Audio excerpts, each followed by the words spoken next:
Bəli. Gəlin onu kiçik bir açıqlamasını verim. Əslində Nikola Tesla nə demək istəyirdi?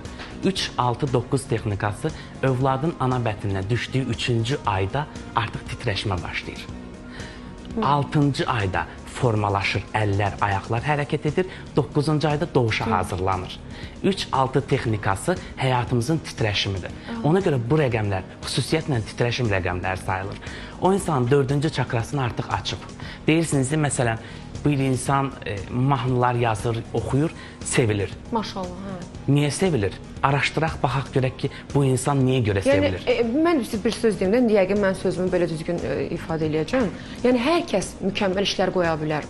Bəli. Amma hər kəs bu qədər sevilə bilməz. Bəli. Yəni, onun bir xüsusi səbəbi varmı? Xüsusi səbəbinin Çünki uşaqları mən görmüşəm Əhməd Mustafayevin olduğu tədbirlərdə, necə ajantaj olur, el məclislərində, necə hamı səhnədə olur. Yəni, səhnə bomboş, daha doğrusu dans plaşatka, yəni rəqs zalı bomboş idi. Əhməd Mustafayev səhnəyə çıxan kimi hamı zalın mərkəzinə, uşaqlar, yəni körpə uşaqların sevgisini qazanmaq, yəni bu təmənnasız bir məqamdır. Yəni, Əhməd, məncə bunu etiraf eləməlisən ki, təmənnasız sevgini qazanmaq uşaqlardan o məncə möcüzədir. Ad və soyadının toplamı 9, 9 isə karmik numerologiya nədir? Yol göstərən.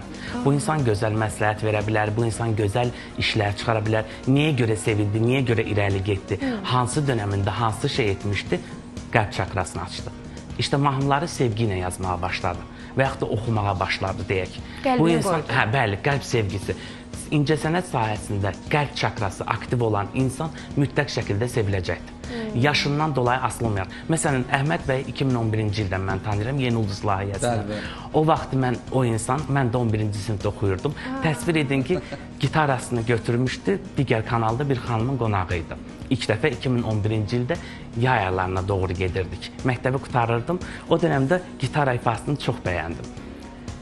Ondan sonra gitara çalmağa başladı. Mən onu bilirdim. Amma təsvir edin ki, 14 il sonra efirə gəlirəm və o insanla çıxıram. Qismət. Şuuraltı kodlamaq. Qismət yoxdur. Qismət insanın şuuraltısındadır. Nəyi kodlayırsansa onu yaşayırsan. Beyninizdə istəmirsiniz Əhməd Mustafayevdən efirə? Bəli, istəmişəm. Hətta o insanla, məsələn, gitara ifası edən zaman, hətta Yeni Ulduz layihəsinə çoxlu SMS-lər də göndərmişdim. Təşəkkür edirəm. Çox dəstəkliydim. Finala qədər getmişdi, səhv etmirəmsə. Orada çox gözəl ifaları vardı. Bilirdim onsuz da. 2003-cü ildən mən ağır bir travmadan keçmişəm. 13 yaşımda 2007-ci ildə maşın qəzasından beynin sağ yarım kürəsində sümük sınıbdı məndə. Təsvir edin ki, 18 ildir özümü elə böyüdürəm. Qucağıma almışam, balaca bir uşaq kimi özümü böyüdürəm. Deyirəm, sən hələ oxumalısan, təhsil almalısan. Özümü yönləndirdim 13 yaşımdan. 18 ildir ki, artıq hər gün oxuyuram. 917 dənə kitab oxumuşam. Bütün sahələrlə bağlı hal-hazırda Azərbaycanda numerologiya rekorduyam. 35 sualı 4 dəqiqəyə hazır edib təhvil vermişəm, rekord qırmışam. Və hal-hazırda 60-dan çox təlimin təlimçisiyəm. İstər numerologiya olsun, istər digər sahələr olsun.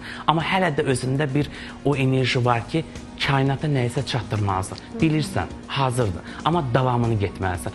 İnsan artıq danışarkən mən o insana ad soyad kimi və yaxud da ki, görüntü kimi baxmıram. Rəqəm olaraq baxıram. Biz bugün Nəcməddin bəyi daha da gözəl, daha da yaxından kəşf eləməliyik. Məsələn, məni neçə rəqəm olaraq görürsünüz? Baxın, G hərfi 7-dir. İlahi yaradan niyə görə dediniz? 7. Adınızın baş hərfi kainatdan birbaşa bağlantıdır. Yaradan sistemidir. Baxın, dini inanclara dəyər vermək və adınızda gələn 7 sizə nə göstərir? Sən davamlı şəkildə insanlara göstəriş, örnək olacaq şeyləri danışacaqsan, eyni zamanda ilahi sistemə bağlı qalacaqsan. Qanun, qayda çərçivəsi var. Məsələn, 4 ilə 5-də fərqlidir, amma 7-də tamamilə fərqlidir. O insan günahlardan qorxur. O insan hər zaman etdiyini özünə daxilində məhkəmə qurur.